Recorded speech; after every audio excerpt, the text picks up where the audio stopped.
let's discuss the educational rights of the women in Islam. The first guidance revealed by Allah subhanahu wa ta'ala, by Almighty God, to the whole of humankind in His last and final revelation, the glorious Quran, it was not to offer salah, it was not to give charity, it was not to fast, but it was ikra. It was to read, to proclaim, to repeat. And the first 5 verses revealed of the glorious Quran was from Surah Iqra, chapter number 96, verse number 1 to 5, which says, Iqra bismi rabbikal ladzi khalaq, khalaqal insana min alaq, Iqra wa rabbukal akram, alladhi allama bil kalam, allama al insana ma lam ya'lam. Read, recite, proclaim in the name of thy Lord who created. Who created the men from something which clings, a leech-like substance. Read in the name of thy Lord who is most bountiful. Who taught men the use of the pen. Who taught men that which he did not know. The first guidance given by Allah subhanahu wa ta'ala in the Quran, it was to read. And it was to both male and female. Our beloved Prophet Muhammad said, it's mentioned in Sahih Hadith of Ibn Majah, Hadith number 224, the beloved Prophet said, Ta'laqul ilm farizatun ala kulli Muslim. It is obligatory on every Muslim, man or woman, to acquire knowledge. The Prophet specially told the parents to educate the children, especially the daughters.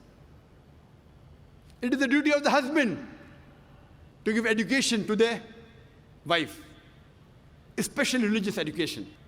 And if they don't, she has the right to go to the court, to the judge, and demand for it. If he cannot teach it himself, he'll have to send her and see to it that he educates her. There is a chapter in Sahih Bukhari, when one hadith, the woman, they approach the Prophet, and they tell him that you're always surrounded by men. Why don't you give us a special time? And the Prophet agreed, and he used to specially dedicate time to educate only the women. He also sent Sahabas to specially educate the women. And if you read the history of Islam, 1400 years ago, in the days of ignorance, in Yawm al-Jahiliyyah, at that time, we have examples of many women, several women who were scholars. The best example I can think is Aisha bint Abi Bakr. May Allah be pleased with her, the wife of the Prophet.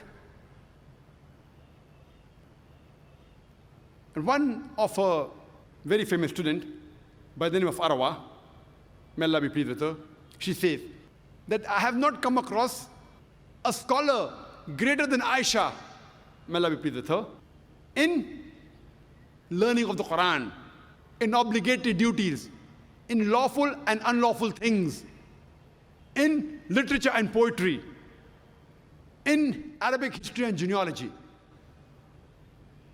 And when we read the seerah of Hazrat Aisha, may Allah be pleased with her, we find out that she lived many years after the death of the Prophet, and she guided many of the Sahabas. And she even guided all the four Khulafa Rashidin. Many a time, when foreign delegations came to the Prophet, and when they discussed medicine, etc., Hazrat Aisha, may Allah be pleased with her, her memory was very good. She used to memorize them. She was also an expert in mathematics. And after the demise of the Prophet, many of the Sahabas came to her, especially while dealing with Mirat, while dealing with inheritance, because she was expert in mathematics. History tells us that she has taught several scholars. She has taught no less than 88 different scholars. So in short, she was a scholar of the scholars. And only on her authority alone, there are no less than 2,210 hadith reported. Only on the authority of Aisha, may Allah be pleased with her. We have the example of Salma, may Allah be pleased with her, who was the wife of the Prophet. And according to Imam an-Nawawi, she was the most intellectual woman amongst the learned women. And according to Ibn Hajar, he calls her as an authority. We have the example of Safiya, may Allah be pleased with her, who was the wife of the Prophet. And Imam al-Nawawi calls her as an intellectual woman. We have the example of Fatima bint Qais, who was one of the Sahabiya of Prophet ﷺ. But she was so learned, and the immense knowledge she had, that once there was a discussion on the issue of fiqh, and she had a point of view, and Hazrat Aisha, may Allah be pleased with her, and Hazrat Umar, may Allah be pleased with him, they objected, but they could not prove her wrong. She was so knowledgeable. We have the example of Sulaim, may Allah be pleased with her, who was the mother of Hazrat Anas, may Allah be pleased with him, who was the famous Sahaba. And according to Ibn Hajar, he says that she was a very intelligent woman. And Imam al-Nawawi calls her as authority.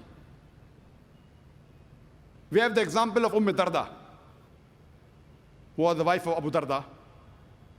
And Imam Bukhari, in his Sahih Bukhari, he calls her as an authority on the science of hadith. We have the example of Sayyidah Nafisa.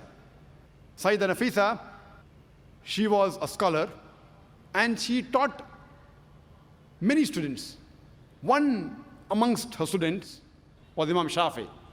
May Allah have mercy on him. We also have the example of Aisha bint Saad ibn Abi Waqqas.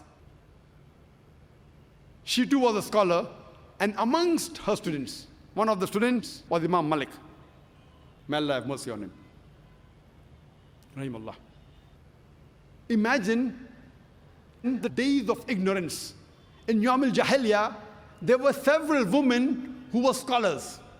At that time, people were hardly educated, and imagine we have examples of several women who were great scholars.